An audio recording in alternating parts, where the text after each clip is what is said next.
Salah satu kebiasaan burung gereja itu dia selain makan biji-bijian dan makanan-makanan sisa, dia itu sebenarnya pembasmi ulat terbaik.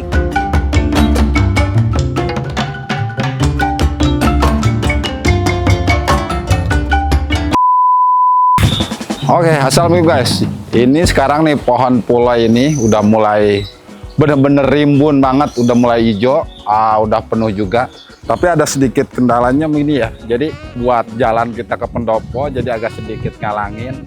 Nah ini mungkin bisa dikurangin ya. Jadi yang agak ke jalan ini, tuh. Ini agak sedikit mungkin dikurangin ya. Jadi agak diperindah aja, diperbentuk sedikit. Mungkin area depan sini aja. Nah ini ada sedikit tuh. Ini kalau udah musim hujan, karena ini kemarin tuh di Desember, sekarang Januari itu udah musim hujannya full dari pagi bisa sampai malam. Ini kendalanya sini nih. Jadi bisa ngerusak daun juga kalau terlalu berlebihan hujannya. Tuh udah bisa kelihatan. Tuh. Ini bisa ngerusak juga karena kalau musim hujan juga terlalu sering itu kurang bagus juga ke pohon, jadi harus maksimal. Oke, nih jadi yang area sini aja ya. Oke, kita trimming. Oh, udah persiapan.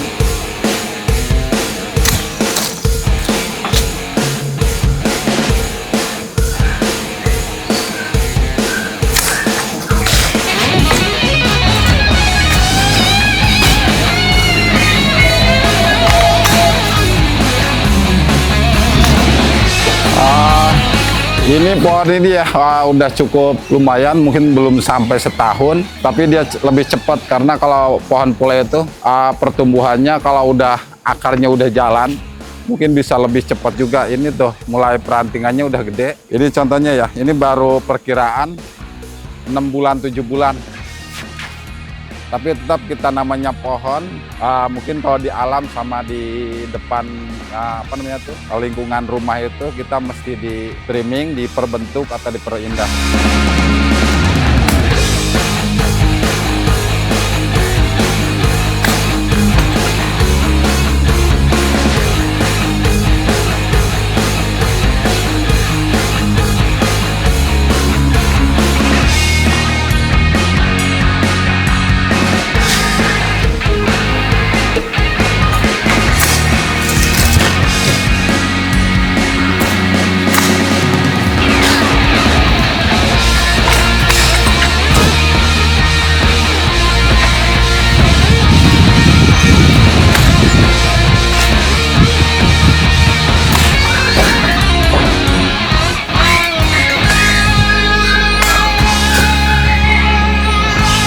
Oke sip.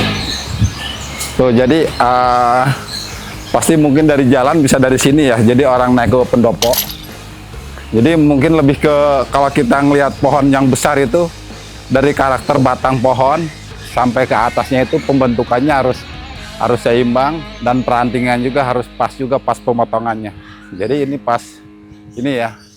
Jadi kalau di pohon tuh semua pasti ada mukanya atau depannya. Jadi lebih ke karakter depannya aja dan tingkat ketuaan si pohon itu. Ini nih ada sisa bambu. Tuh, ini sebenarnya bambu tuh sebelumnya buat penguat pohon ini. Ini karena pohonnya nggak terlalu tinggi. Kalau nggak terlalu tinggi itu anginnya tuh nggak terlalu gede juga ya. Karena ini pohon ini tingginya bisa sampai 5 meter atau 6 meter masih di bawah pendopo. Ini sebenarnya kalau akar serabut udah maksimal banget, ini udah cukup. Nah ini si penunjang ini bisa kita ambil juga karena nggak terlalu ngeri juga. Kecuali mungkin pohon-pohon sebelah ini terlalu tinggi, kita mesti waspada juga. Kalau ini udah pendek pohonnya, jadi kalau angin itu kebanyakan adanya di atas, jadi ini udah terlalu rimbun. Area keseluruhannya ada yang tinggi, ini paling pendek, tapi tingkat ketuaannya ini paling tua banget. Jadi udah bisa diambil juga ini bambu.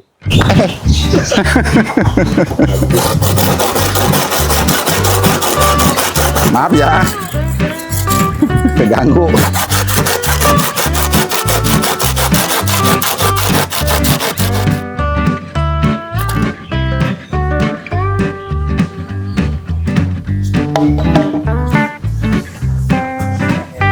Emang iya kayak gitu.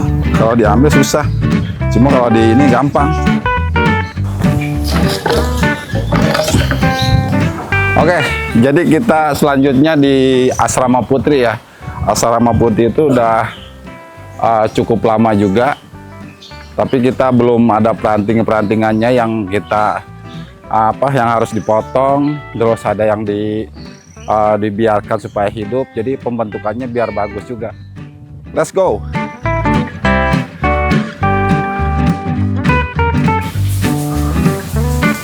Banyak juga ini.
Sekarang udah terlihat ya, jadi mana yang tadi dipotongin ini, terus mana buat keperluannya, ntar buat pembentukannya si pohon ini, biar tetap si karakter batang pohon ini dari pas masuk tuh udah terlihat ya. Jadi terlihat karakter tuanya, terus perantingannya dan batang ke atas juga terlihat. Oke, kita tinggal tunggu lagi aja ya. Si ranting-rantingnya ini cukup lumayan besar, ntar kita dibentuk lagi.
Cika, lagi apa? Lagi ngambil burung gereja. Burung gereja? Oh iya, banyak banget tuh. Iya. Wah guys, di sini ternyata di pohon aki ini ternyata banyak burung gereja nih. Ini lagi diambil nih sama Cika. Cika tuh, itu tuh yang itu tuh. Itu tuh. Nah yang itu. Nah guys, ini di sini tuh sebenarnya selain daripada burung-burung yang sebelumnya ada, jadi kayak burung gereja, kita sempat ngelepasin burung manyar dan burung-burung lainnya. Dan di sini tuh memang ada burung yang memang hidup di sekitaran De Hakim, atau bukan di De Hakim aja, jadi di sekitaran kota, di wilayah-wilayah kota atau perkampungan pun ini burung gereja itu cukup banyak. Nah, salah satunya di sini, dan di sini tuh kenapa banyak ya, mungkin salah satunya dia terpancing oleh ketika Mas I sering menabur ulet. Tapi yang agak unik sekarang di sini, nah di pohon ini sekarang nih daunnya lagi meranggas nih, lagi turun. Daunnya tuh lagi musim berguguran ya, musim berguguran.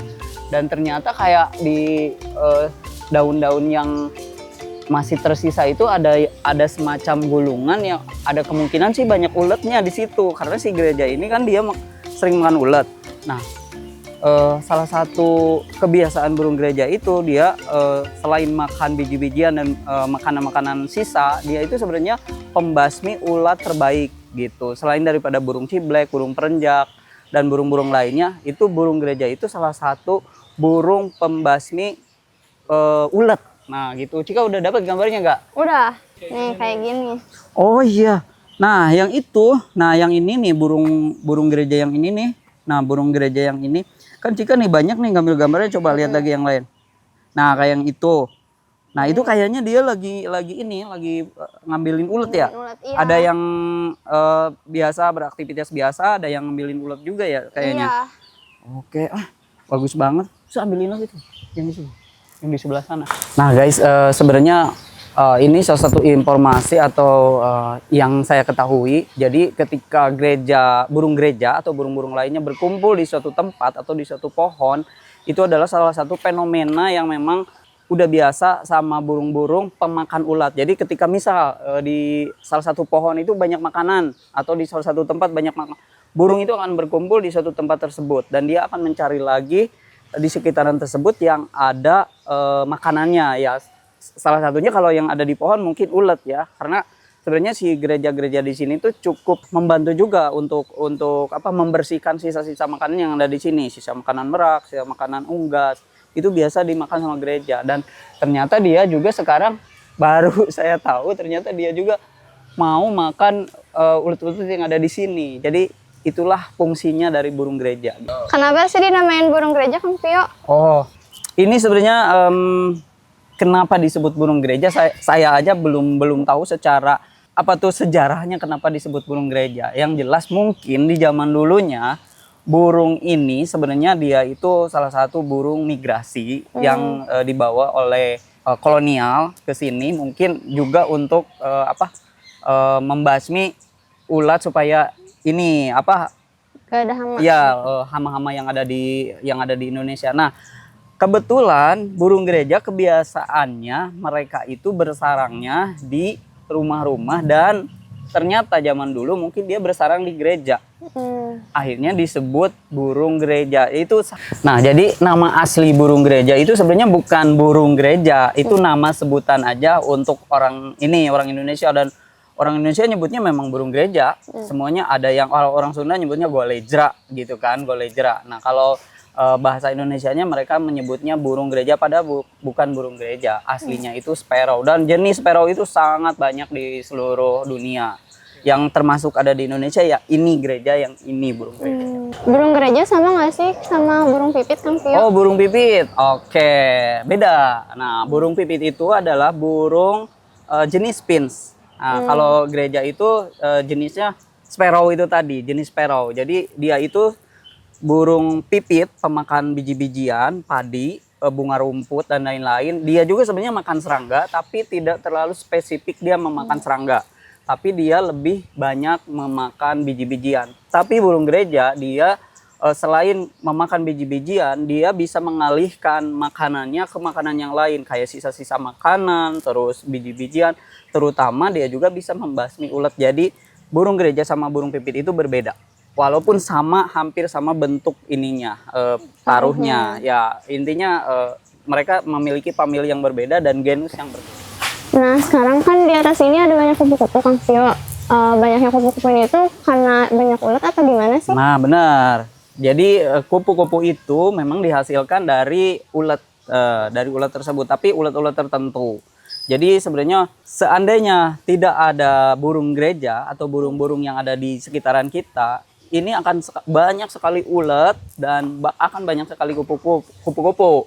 Nah, ada jenis kupu-kupu yang memang jenis kupu-kupu migrasi di setiap tahun baru. Biasanya ada jenis kupu-kupu yang mereka berkelana dari suatu tempat ke tempat lainnya, biasanya dari barat ke timur, biasanya seperti itu, atau sebaliknya. Itu kupu-kupu warna kuning, putih, dan biasanya warna merah gitu. Ada yang paling banyak sih warna kuning sama putih. Dan yang ada di sini biasanya hanya hanya kupu-kupu yang memang tumbuh sendiri yang tidak termakan oleh burung tersebut. Menarik banget ya Kang Vio. Ya sangat menarik karena ini adalah salah satu pengetahuan yang memang sebenarnya udah diajarkan di sekolah dari zaman dulu, dan kita tidak menyadarinya bahwa di lingkungan kita itu sebetulnya butuh sekali kayak ekosistem, termasuk burung, ulat, dan lain-lain. Bahkan tumbuhan sendiri pun saling membutuhkan dengan makhluk tersebut. Jadi kita sama tumbuhan, burung, jadi simbiosis mutualisme itu memang harus berlaku, dan itu adalah pengetahuan buat kita, dan itu sangat menarik. Kang Vio, makasih ya infonya. Aku mau lanjut lagi ngambil gambar. Oke, lanjutin tuh, masih banyak burung gereja. Oke. Oke guys, terima kasih. Assalamualaikum.